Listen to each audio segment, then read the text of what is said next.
Assalamualaikum warahmatullahi wabarakatuh. Ikhwanana muslimin rahimakumullah.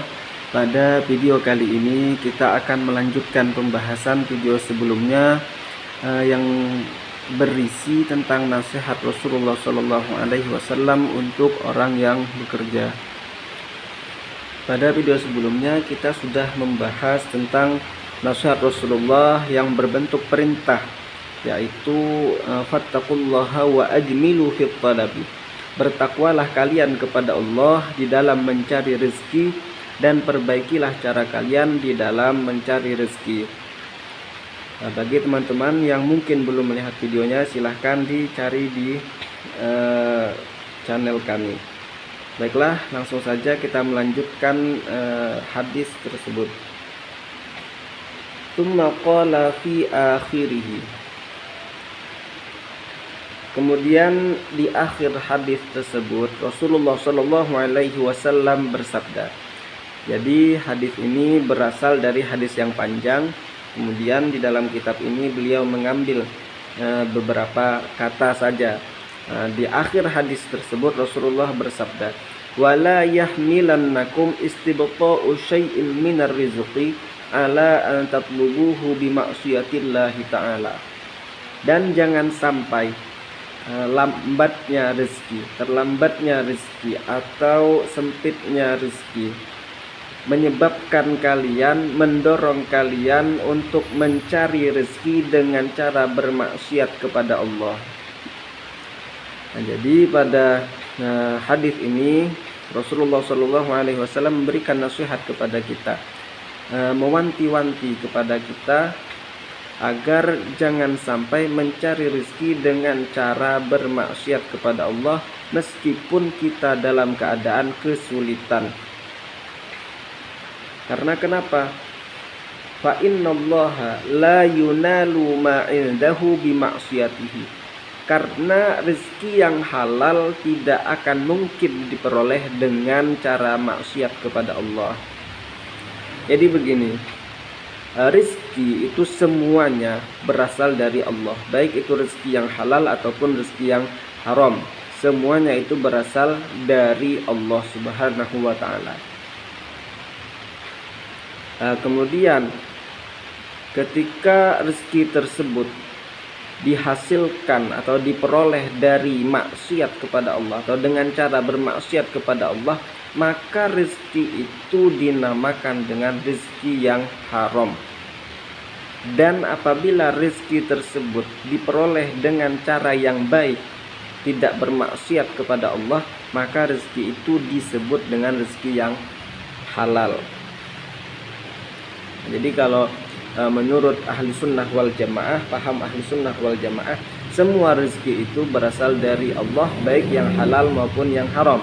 Nah, hal ini berbeda dengan pendapat Mu'tazilah. Mu'tazilah ini mereka mengatakan bahwa rezeki yang haram itu bukan dari Allah. Itu perlu dipahami. Jadi semua rezeki itu dari Allah Subhanahu wa ta'ala, baik yang haram ataupun yang halal, gitu. Kemudian apa efek sampingnya? Nah, ketika rezeki tersebut haram, efek sampingnya apa? Kemudian kalau rezeki itu halal, apa efek sampingnya?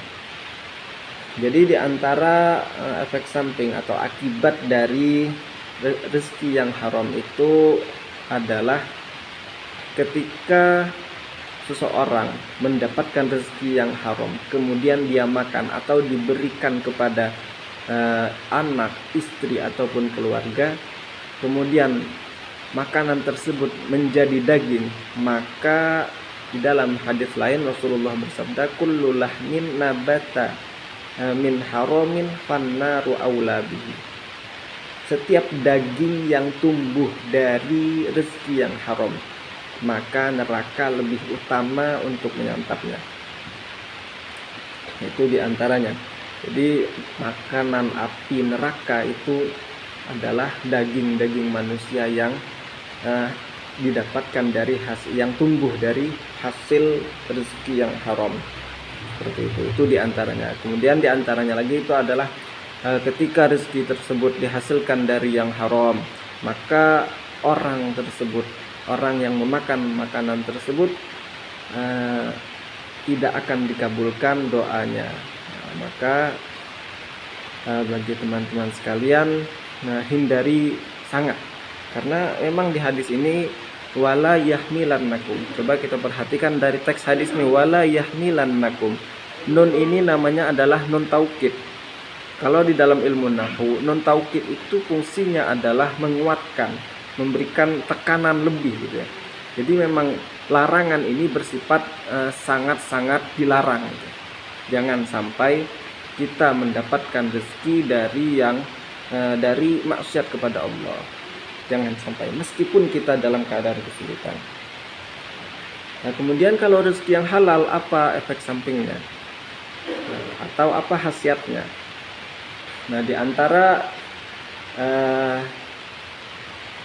keutamaannya atau khasiat, keutamaan lah, kita katakan keutamaan saja. Kelebihan yang didapatkan dari rezeki yang halal itu adalah orang yang mencari rezeki yang halal kemudian diberikan kepada keluarganya untuk mencukupi kebutuhan keluarganya, maka orang tersebut akan mendapatkan pahala kal mujahidi fi sabilillah, seperti orang yang berjihad di jalan Allah.